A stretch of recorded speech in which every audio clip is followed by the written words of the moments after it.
Bien-aimés, que la paix, la miséricorde et la grâce de notre Seigneur et Sauveur Jésus-Christ soient encore avec chacun de vous et que le Saint-Esprit dispose vos cœurs afin que vous puissiez recevoir ce message dans la paix du cœur et la paix de l'esprit au nom puissant de Jésus-Christ de Nazareth. Amen. Bien-aimés, je veux vous parler par la grâce de Dieu du regard envieux. Bien-aimés, ceux qui envient la réussite des gens, ceux qui envient le bonheur des autres, ceux qui envient leurs avantages. Bien-aimés, il y a une caste de personnes, y compris même des chrétiens, qui ont un regard envieux. Tout ce qu'ils voient dans la vie de l'autre, de bon, ils ne sont pas contents. Donc ils ont de la haine et du chagrin. Donc ils ressentent de la haine et du chagrin envers ce que les autres ont. Pourquoi les autres ont ça et non eux? Mais ce qu'ils doivent comprendre, c'est que les 5 doigts n'ont pas les mêmes tailles et ils ne seront jamais pareils. Bien aimés, même dans la société, il y a ceux qui sont issus d'une bonne famille et d'autres aussi qui ne sont pas issus d'une bonne famille. On doit accepter cela et on avance. Bien aimé, en tant qu'enfant de Dieu, tu dois prier Dieu vraiment qu'il vienne te débarrasser du regard envieux. Parce que le regard envieux va t'amener à haïr quelqu'un. Va t'amener à croire que c'est l'autre qui est la cause de ta situation. Bien aimé, ça va t'amener même à aller même chez les marabouts pour faire du mal à l'autre. Parce que ça t'énerve que l'autre soit dans une position favorable et toi, tu es dans une position défavorable. Mais ce que tu dois comprendre, c'est que aujourd'hui l'autre est dans telle position, toi tu n'es pas dans la même position. Demain après demain, en servant ton Dieu, Dieu peut changer la situation. Mais rends grâce à Dieu. Rends grâce à Dieu de la réussite de l'autre. Rends grâce à Dieu du bonheur de l'autre. Rends grâce à Dieu des avantages que l'autre a. Peut-être que toi, tu n'en as pas. Et en tant que frère et sœur, la Bible dit à 1 Corinthiens 12, verset 26, que si un membre du corps est honoré, tous les membres se réjouissent avec lui. Je sais que si mon frère est bien ou ma sœur, moi-même aussi demain après, du moins, quand je serai dans une situation, je vais aller le voir.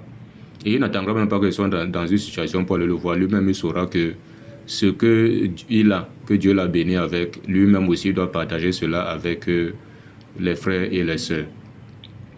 Bien-aimés, on va examiner ici à la lumière de la parole de Dieu pour que nous comprenions certaines choses. Proverbe 28, verset 22. Écoutons ce que ça nous dit. Proverbe chapitre 28. Voilà. Proverbe chapitre 28, verset 22 nous dit: un homme envieux a hâte de s'enrichir et il ne sait pas que la disette viendra sur lui. Bien-aimé, au lieu de te contenter de ce que Dieu te donne ou de ce que tu as, mais tu es envieux. Et celui qui est envieux, la Bible dit ici là qu'il a hâte de s'enrichir, il ne sait pas que la disette viendra sur lui. Dieu va se rassurer que la disette vienne sur toi dans le manque des choses nécessaires, principalement de vivre. Parce que tu as hâte de t'enrichir. Tu ne laisses pas Dieu te dépouiller d'un regard envieux. Tu ne laisses pas Dieu te donner ce que lui a estimé que c'est bien pour toi. Tu ne laisses pas Dieu te préparer soit à obtenir ce que lui il a réservé pour toi. Mais tu as hâte de t'enrichir. Et la Bible dit que ceux qui veulent s'enrichir là, ceux qui ont hâte de s'enrichir, qu'ils sachent que la disette viendra sur eux. Bien-aimé, ne sois pas prompt à manifester ton regard envieux vis-à-vis de ton prochain. Ce n'est pas bon. En tant que chrétien, bien-aimé, Marc 7, verset 22 nous dit. Parce que c'est du cœur que tout cela vient.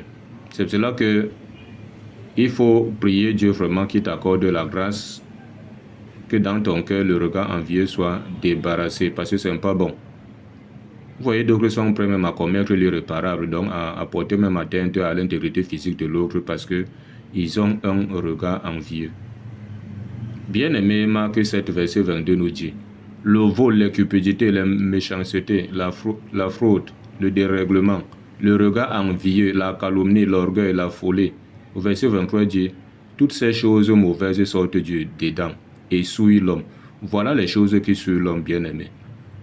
Et Dieu ne voudrait pas que tu fasses partie de ce que le regard envieux va souiller.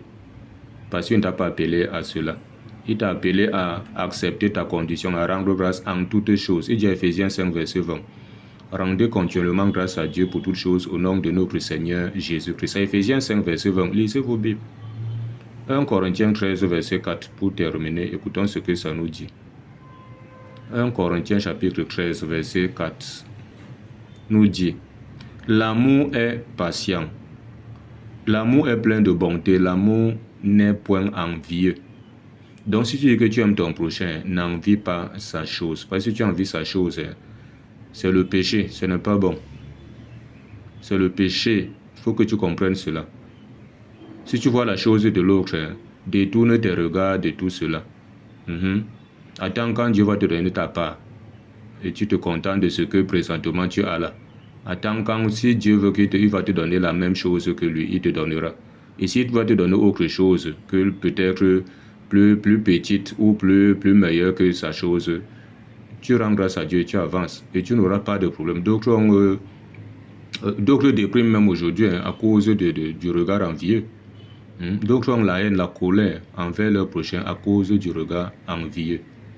Or, l'autre ne t'a rien fait, mais parce que ça t'énerve qu'il soit dans telle ou telle position. Donc, comprends que Dieu ne nous a pas créés avec les mêmes grâces. Et on ne sera jamais pareil, même dans nos familles, même dans les lieux de service, même parmi les frères et sœurs en Christ, même dans le monde. On ne changera pas ça. Ok, dans la paix, au nom de Jésus-Christ. Amen.